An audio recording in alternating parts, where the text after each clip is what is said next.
Jewellers వారి Purvi gold and diamonds November 1st KPHP లో ప్రారంభం. ఓపెనింగ్ ఆఫర్ గా ప్రతి 3 లక్షల కొనుగోలుకు ఒక గోల్డ్ కాయిన్ ఉచితంగా పొందండి.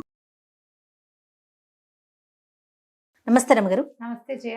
రమగారు, కార్తీక మాసంలో వచ్చే ఏకాదశి ద్వాదశులు చాలా అత్యంత పవిత్రమైన రోజులు కదండి. ఈ 2 రోజులు మనం పాటించాల్సిన నియమాలేంటి?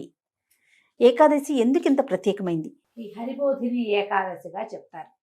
ఉత్థాన ఏకాదశి అంటారు. విష్ణుమూర్తి నిద్రలేస్తాడు. ఈయన ఆషాఢ శుద్ధ ఏకాదశి, తొలేకాదశి అని చెప్పుకుంటాం. అప్పుడు శయనేకాదశి అంటాం. ఆ రోజున యోగ నిద్రలోకి వెళ్ళాడు ఆయన.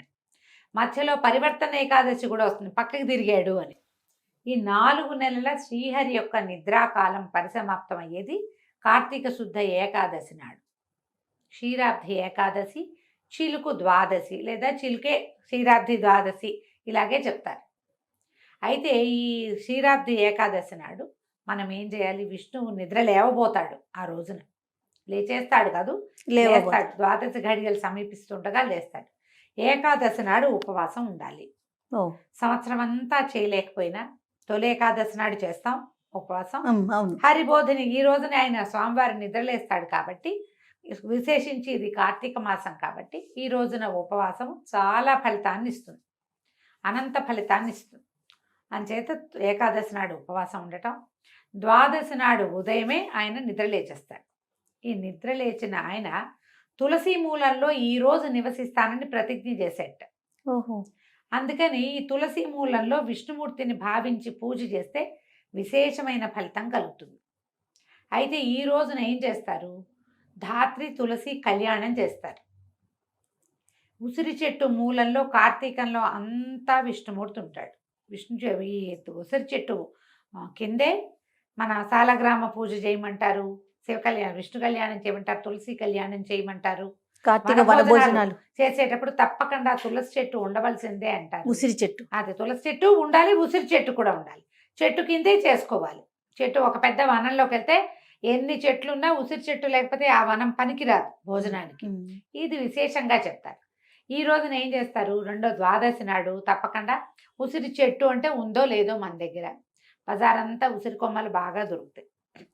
ఒక ఉసిరి కొమ్మని తెచ్చి సాంగంగా విష్ణువుగా భావించి ఈ ధాత్రి వృక్షం తాలూకు కొమ్మని తులసి దాంట్లో పాతిపెట్టి తులసి అష్టోత్తరం చదువుకుని చక్కగా పసుపు కుంకాలతో అలంకరించి ఒక దారంతో రెండింటిని బంధించి పసుపు కట్టిన దారంతో తులసి ధాత్రి సమేత కార్తీక దామోదర ప్రీత్యర్థం వివాహం విష్ణు కళ్యాణం జరిపిస్తున్నట్టుగా పూజ చేసుకోవచ్చు.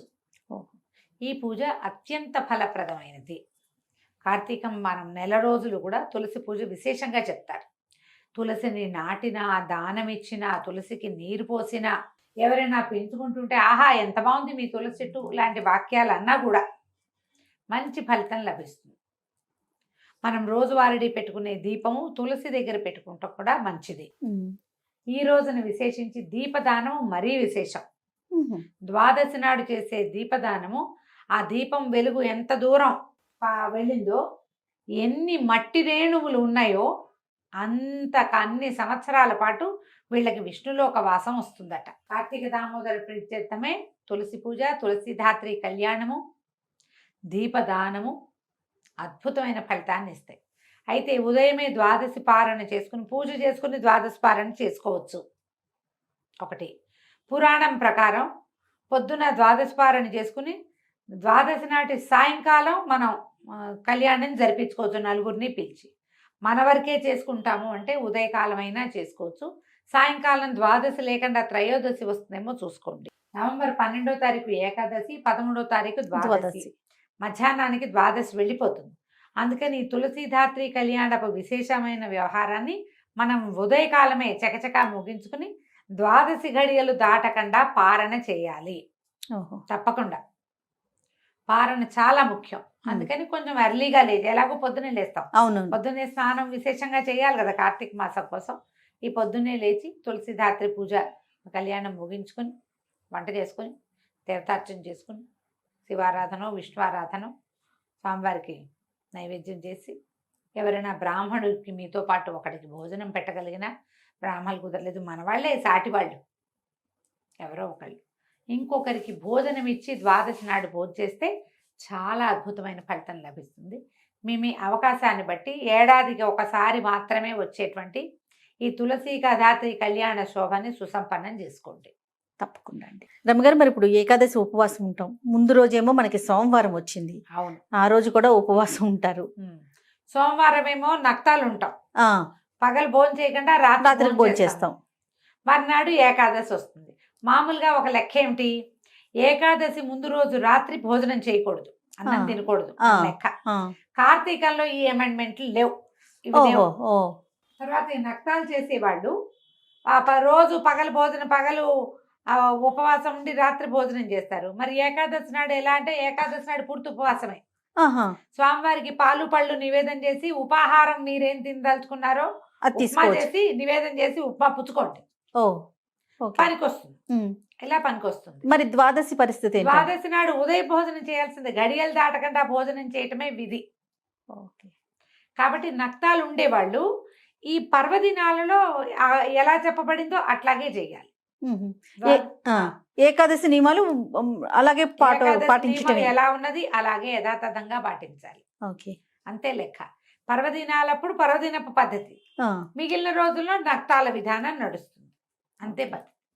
ఈ ఏకాదశి నాడు ద్వాదశి నాడు కూడా దేవాలయ దర్శనము, దేవాలయంలో దీపాలు వెలిగించటము, దీపస్తంభాన్ని నిర్మించి పెట్టటము.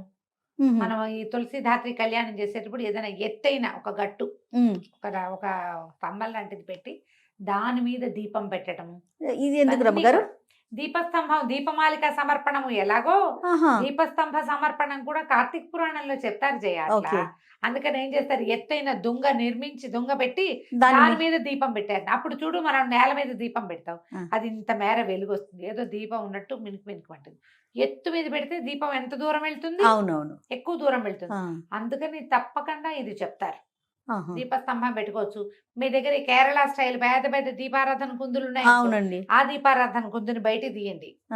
కార్తీక మాసంలో ఈ ద్వాదశుల నాడు, ఏకాదశికి, ద్వాదశికి, పౌర్ణమికి ఈ దీపస్తంభాన్ని పెట్టడం చాలా విశేషం. ఆ ఎత్తైన దీపాన్ని వాకిట్లో పెట్టండి. ఆకాశ దీపాలు మనం లాగి పైన వెలిగించుకుంటాం, అప్పుడు వేలాడేవి దొరుకుతున్నాయి కదా. అవును, అందరిళ్లలోనూ కరెంటు లైట్లు కనపడుతూ ఉంటాయి. పర్వదినాల్లో అయినా తైల దీపాన్ని పెట్టండి. కరెంట్ లైట్ ఉంటే ఉంది, అది కూడా ఉంటాయి. ఇల్లంతా దగదగలాడుతూ పెట్టుకుంటున్నాం కదా, ఖచ్చితంగా తైలంతో దీపాన్ని పెట్టండి. ఈ వాతావరణానికి చాలా మంచిది, కంటికి మంచిది. ఈ వెదర్ లో ఉండే రకరకాల పురుగులకు, క్రిమికీటకాదులకి ఆ తైల దీపం తాలూకు ధూమం, పొగ మంచిది. అవకాశం ఉన్న వాళ్ళు చెయ్యండి అమ్మా. ఈ తులసి ధాత్రి కళ్యాణం కూడా అదేంటో సినిమాటిక్ గా చేయాలని అనుకోవద్దు, చేత వచ్చినంత చేయండి, అసలు మానేయకుండా. ఆ రెండు పెట్టడం, చక్క పసుపు బొట్టు పెట్టడం, రెండిటికి కలిపి విష్ణు సహస్రనామం చదువుకోవటం. అవునండి. తర్వాత ఏమో తులసి ఇవి దొరుకుతాయి, అష్టోత్తరం తులసి స్తోత్రం దొరుకుతుంది, అది చదువుకోండి. రెండిటికి కలిపి ఒక పసుపు దారాన్ని ముడివేయండి, ఒక పువ్వుల దండ పెట్టండి, చక్కగా అగరత్తులు చూపించండి, పంచోపచారాలు చేయండి. షోడశం కాకపోతే పంచోపచారాలు చేయండి. దీపం, ధూపం, నైవేద్యం, హారతి, ఓ తాంబూలం. ఒకళ్ళు ఇద్దరు ముగ్గురు అపార్ట్మెంట్లో అయితే చక్కగా అందరూ కలిసి నలుగురు చుట్టూతా దీపాలు పెట్టి, తులసి చెట్టు అంటి చేయకుండా కాస్త యువతలకి దీపాలు పెట్టి చక్కగా కళగా శోభగా అలంకరించుకుని కళ్యాణం జరిపించుకోండి. విశేషించి కార్తీకంలో పర్వదినాలే ఎక్కువ చేయాలి. అవును, ప్రతిరోజు ఏ రోజుకి ఆ రోజే అనిపిస్తుంది, ఏ రోజుకి ఆ రోజే. ఇప్పుడు ఇలాంటి ప్రత్యేకమైనవి మనం ఏటా ఒకసారే చేస్తాం. అవును, ఆ ఒకసారి చేసేది చక్కగా సుసంపన్నంగా శ్రద్ధగా చేసుకోండి, అంతే. రైట్. నమస్తే. నమస్తే.